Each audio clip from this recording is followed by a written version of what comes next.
So, for anybody with a family that has discussions about politics too much, let me just give you a reminder of something.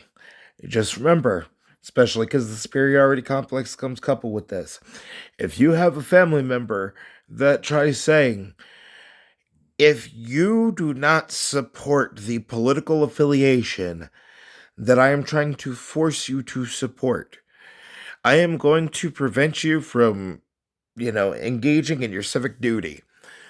Them doing that is illegal. All right. Trying to, it's called depression of civil liberties. So if you have a family member that's like, I'm not breaking the law, I don't want them supporting the people I don't support because they don't understand the detriment that they're, engaging in by supporting such, groups or organizations. It's like, well, you think that gay people shouldn't exist.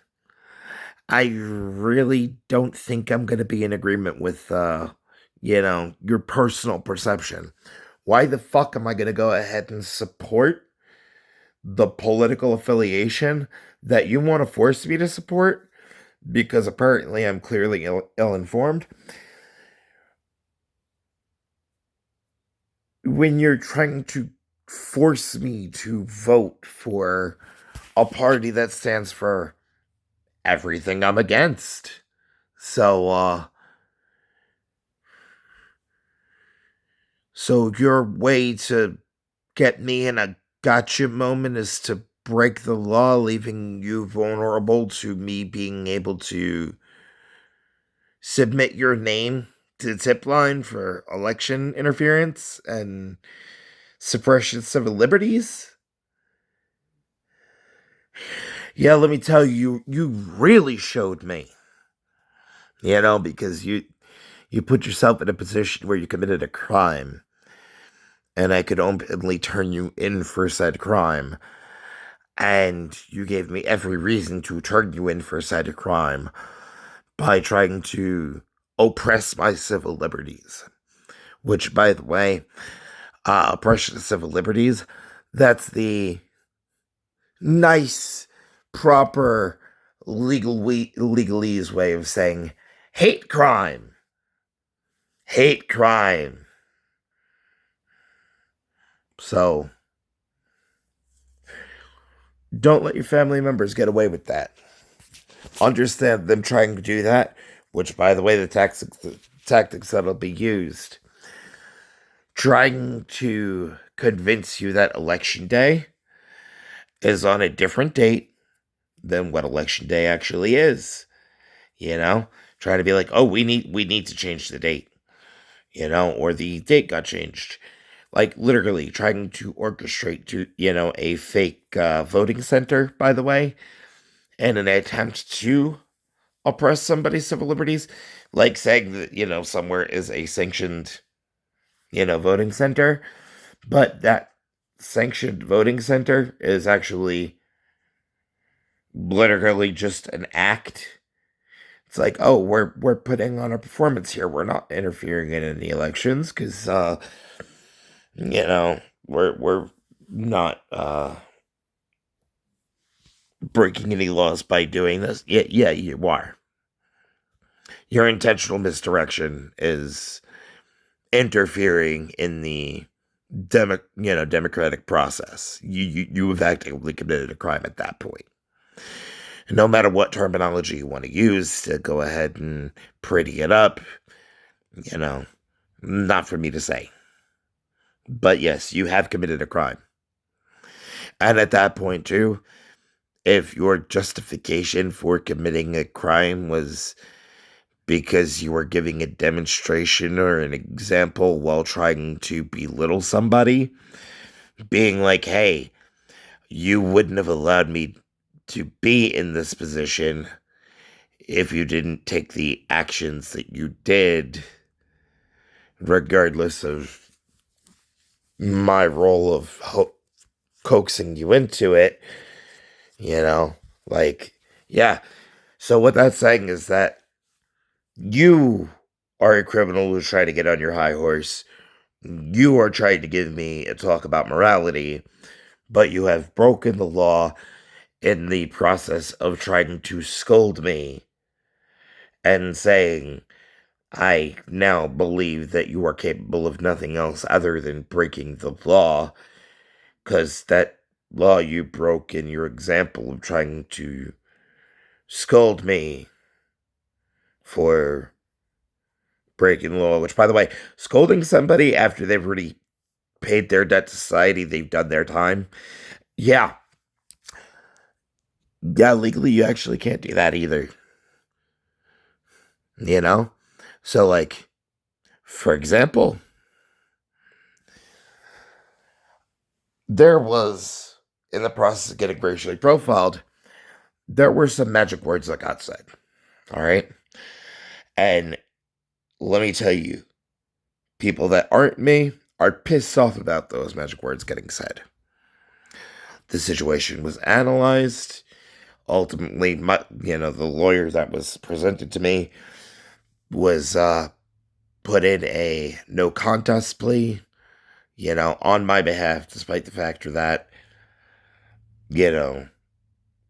I wanted to plead extenuating circumstances, self-defense. Because, I mean, somebody can't repeatedly corner you and, threaten your very existence and then, think you're not eventually going to, roar back up and, show them, hey, yeah, you had the sneak attack.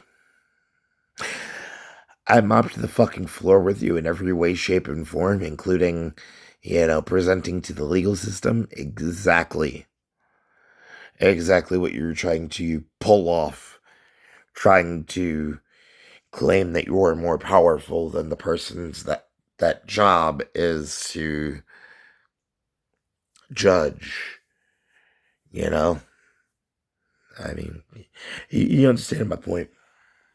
The point that I'm making in this situation is when the words time served under no contest, time served means end of punishment. It does not mean it's not a Marvel movie. It's not, oh, but after the credits, there's some, secret film commentary, from the entirety of the population of how they felt about, such, such dealings. No, time served meant the reason that you were here is done. You faced your accountability. So this is done. We're done with you. If we need anything else from you in the future, we will let you know. But unless we directly let you know ourselves, we are done with you.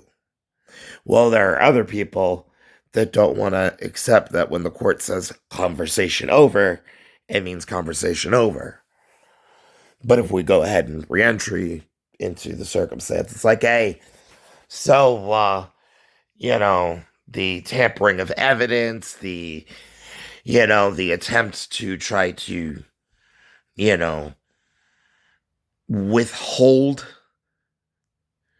and omit evidence that would be detrimental to their argument because of understanding that at this point it's just harassment, not a legal claim. Like, technically you wanted to go ahead and have the person labeled as the plaintiff, but you have violated the defendant, but you have violated the defendant's rights, making them the victim, which the legal system can absolutely pursue those charges. So ultimately, at that point, you're turning the defendant into the victim, and the plaintiff is now the defendant because the now plaintiff is the judicial system. So at that point, you're going against the judicial system in the situation because it's like, no, we have the right to have our own, perceptions on the situation. You know, when you picked up that phone and called our number, you inserted us as a third party. Now, by inserting us as a third party, you have agreed to accept what, you know, we feel optically is the right, by the law. All right. And ultimately, if you need to make sure when it comes to understanding about legal literacy, if you think that you need to prep somebody to be the equivalent of a lawyer, to understand the role that the jury and the judge plays and everything like that, you're either taking your job too seriously, or ultimately you understand that what you are attempting to do, even if it ends up being within a moral gray area because of believing on a moral aspect, you're, holding the high ground. If you're looking for moral gray areas to justify your actions while trying to silence any dissent, nobody's believing that you would have won if things went differently. All right. I mean, ultimately, in my circumstance, it's just, hey, you had different states that had no understanding of the actions that have already been taken. So, attempting to relitigate something that was let go, with prejudice. Yeah, that was because of the factor that it had already been adjudicated. It had already, the punishment had already been served and acted out. And it had been served and acted out, actually on a long enough timeline that, there's been no more negative police interactions. And when I say negative police interactions, I mean I have not done anything to instigate or to cause the police to go ahead and accost me. I just have literally had neighbors who have a hard time understanding you can't claim that you're doing a heroic act by starting a harassment campaign against somebody. And then, when you start looking like a jackass because the person hasn't been convicted, because of the factor, it's like, no, legally, you're looking for any reason to say that there was a crime that had been acted on while trying to, distort the narrative because the person that you wanted to cry criminal, literally, they spend most of their time learning between law and psychology. They take interest in, like, for example, forensic investigation, media, actually going ahead and learning about real life laws and laws and the way that they end up interacting on TV in comparison to what the actual laws are, as far as locally, jurisdictional variables between,